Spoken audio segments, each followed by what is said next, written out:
but I think my controversial take actually makes sense. So I know the whole understanding is that, you can never, ever, ever be racist towards white people, right?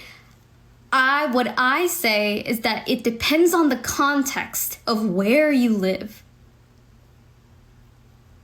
So by that, I mean, like, if you are a white person and you're like a half Asian, half white baby growing up in Japan, for example, right? Or in Korea, there is a very, very good chance that you're gonna get bullied for being like a halfie, not a full Korean, not a full Japanese.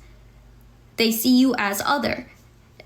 I think it's more xenophobia than it is racism, but it can still go along the same line. So I'm saying that, like, you have to look at the context of where the racism is taking place. How does that community work? People are really not gonna like this take of me, but I am going from like a very sociological standpoint.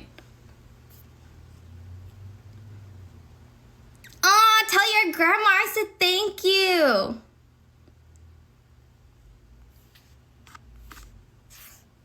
You found that out just now? No? How long do you think I've been in school forever. It's just I don't really talk about it because I know people are very quick to form opinions without actually trying to listen or try to understand what you're trying to say. And I know that it's like, if I say it in the current climate, it may be inflammatory. So I don't like say that out loud. I just take that in. I go about it with my life and just understand for myself how it goes on. I'm pretty sure I'm Gen Z.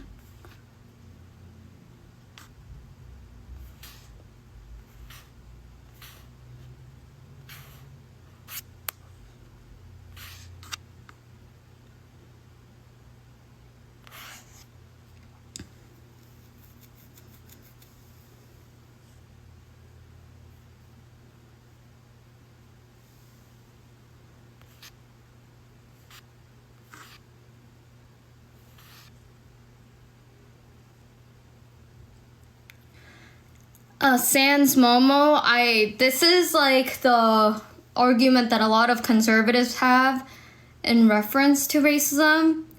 But you also have to understand that racism is a sociological issue, right? And when we think about it from a sociological lens, we have to understand what constitutes racism, not just what Google definition tells us, because that doesn't give us context. And there's also like group racism, there's individual racism. I think people who use that rhetoric, they just don't think that much. You don't think beyond Google definitions. You probably have never opened a sociology book in your life to understand why people keep saying racism has to be backed up by power dynamics. And this is true. It does have to be backed up by power dynamics. Because in one way, I'm not saying it's like good to be bad to anybody based on race, right? But I'm telling you the consequences for being racist towards a certain groups of people has a lot more implications than others.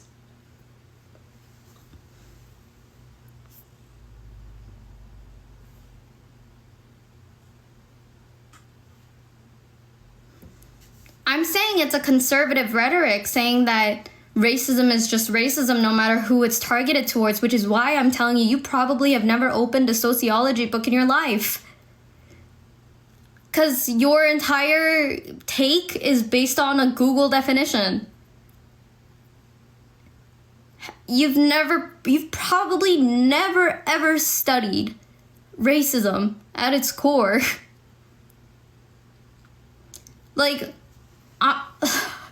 Okay, so if, let's say a white person, someone's racist towards a white person in the US, for context, okay? They're like, oh, you're white, that's why I won't let you in, right? Let's think about that for a second.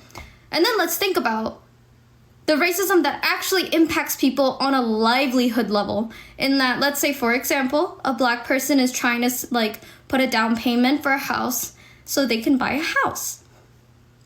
And they're saying, and he has the money, he has everything, he has good credit, but he still can't get it. But for some reason, the white people with the same credentials can get it.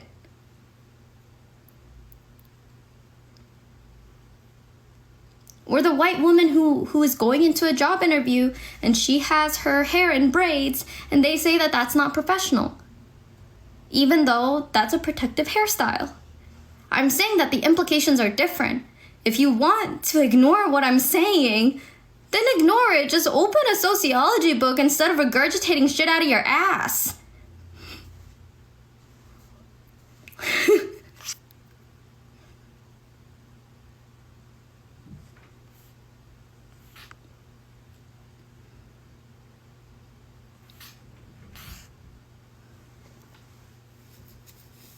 You are racist because like I said, I've already said this. Why do I have to repeat myself? In a worldwide sense, black people are still. Meanwhile, I actually studied this.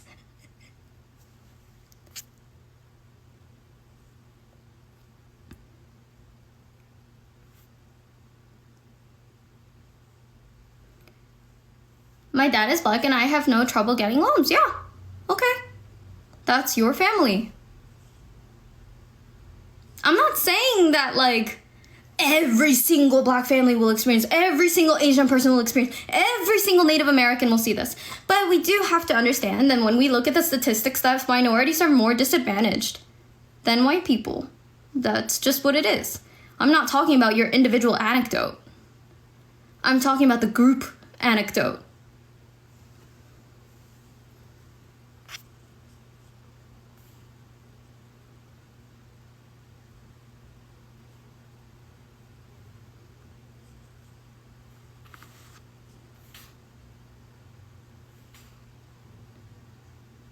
No, I just don't think you guys like the fact that a lot of criminal justice policies are progressive.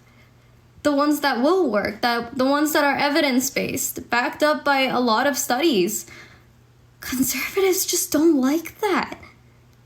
I don't know what to tell you besides that if you want to study on your own and you want to look into the evidence, be my fucking guest.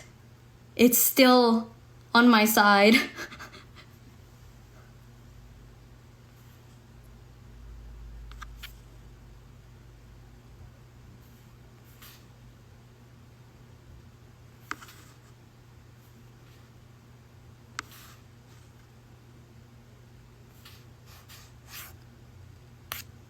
Being racist is not illegal.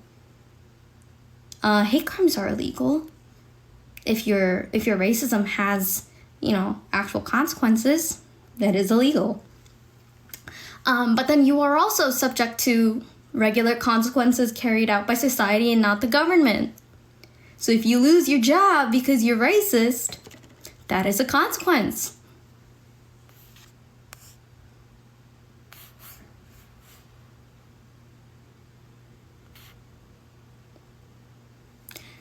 Racism is actually a very illogical thing, which is why they're called phobias.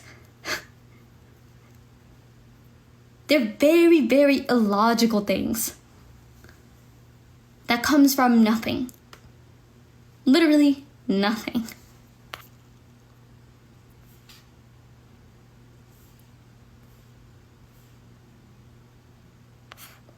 I'm sorry I'm late. I was able to get the white natto video removed. Thank you.